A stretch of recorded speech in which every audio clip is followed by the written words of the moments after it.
lot of people are wondering where Algorand fits into the new financial system. And I think the confusion comes from people thinking all cryptos kind of do the same thing. But Algorand was designed for final settlement in a regulated financial system.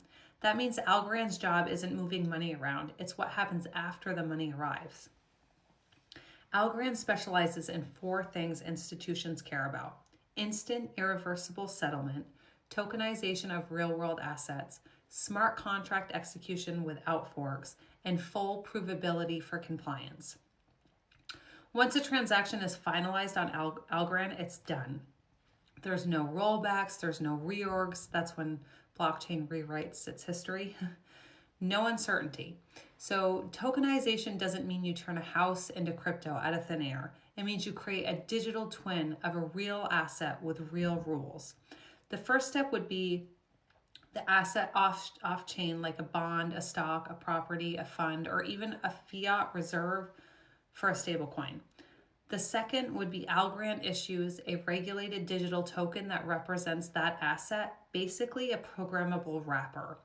The third step would be smart contracts enforce that rule. Who can hold it, who can transfer it, when it can move, and what compliance requirements it must follow.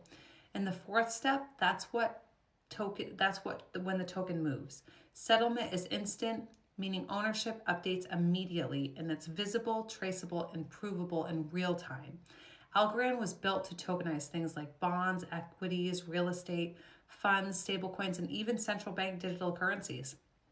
For example, a bond can be issued as a token, interest can be paid automatically, and redemption can burn that token.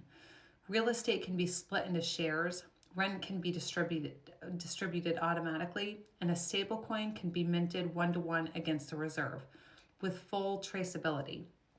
This isn't retail DeFi, it's infrastructure for regulated finance. Algorand doesn't need hype to work. In fact, volatility is a liability for settlement infrastructure. So while retail looks at the price movement, institutions look for something else. Reliability under regulation. Algorand sits in the settlement and execution layer of the new financial system. It doesn't replace payment rails. It doesn't compete with liquidity assets. Its role is to finalize, tokenize, and execute value once it's already inside the system. So no, Algorand isn't a hype chain. It's the kind of infrastructure that looks quiet right up until it's everywhere.